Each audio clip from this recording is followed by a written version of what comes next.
Good morning. Study letter channel में आपका स्वागत है। मैं कृष्ण मोहन।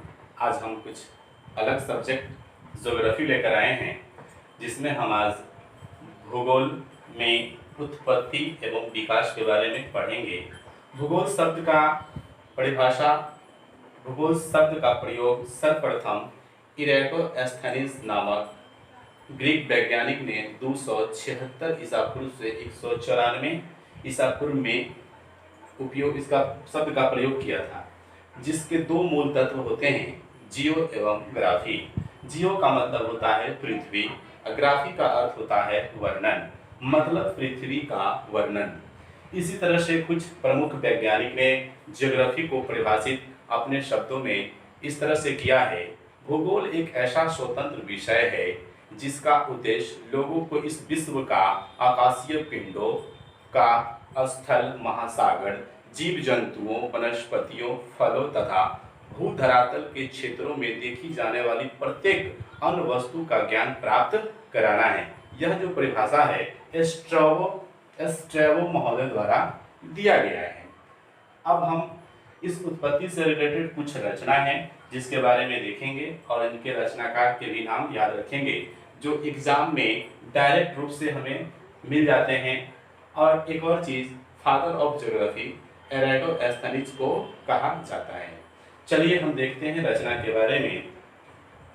आर्यभट्टियम एक रचना है जो आर्यभट्ट द्वारा दिया गया है, और आर्यभट्ट हमारे प्राचीन समय के एक ज्योतिषविद एवं गणितज्ञ रहे हैं, जिनके सम्मान में इसरो ने सर्वप्रथम एक सैटेलाइट लॉन्च किए थे, जिस सैटेलाइट का नाम आर्यभट्ट रखा गया था, जो 19 अप्रैल 1975 को सोवियत संघ रूस से आर्यभट्ट के सम्मान में लॉन्च किया गया था। आर्यभट्ट द्वारा पाई का मान 22/7 तथा जीरो का खोज किए गए हैं। ये भारत के साथ साथ विश्व के भी वैज्ञानिक गणितज्ञ रहे हैं।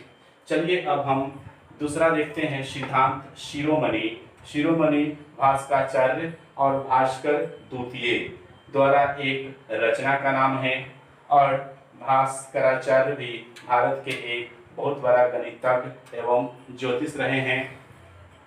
अब तीसरा हम देखते हैं जियोग्राफिका। जियोग्राफिका एस्ट्रेबो, जिसने भूगोल को परिभाषित किया है, उसके द्वारा दिया गया एक रचना है। किताबुल हिंद, भारत का भूगोल, अल-बिरुनी द्वारा दिया गया एक रचना है। उसी तरह से पर्ली द एल्डर द्वारा दिया गया रचना नेचुरल हिस्ट्री है।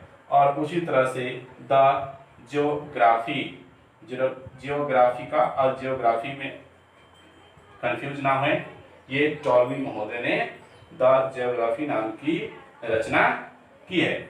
चलिए अब इससे रिलेटेड कुछ और तथ्य हम देखते हैं। जियो प्लस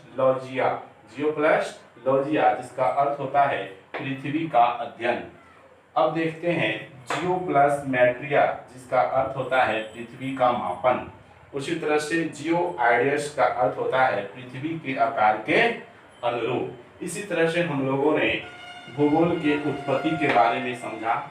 अब हम लोगों ने उसके विकास के बारे में भी कुछ समझ लेते हैं, जान लेते हैं। भूगोल का विकास क्रम, इवैल्यूएशन ऑफ ज्योग्राफी।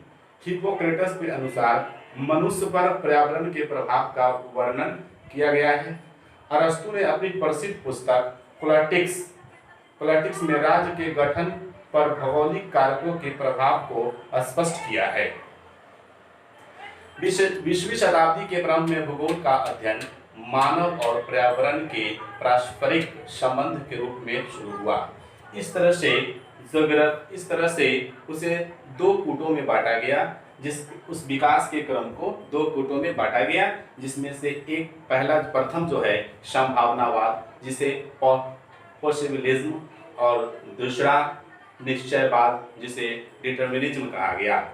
आज के लिए इतना ही। हमने आज भूगोल की डिफिनेशन, भूगोल की उत्पत्ति एवं विकास के बारे में हम लोगों ने समझा। अगले वीडियो में हम ज्योग्राफी के ब्रह्मांड और सौर मंडल से रिलेटेड टॉपिक्स को हम लोग पढ़ेंगे। Thanks for watching the first video of geography.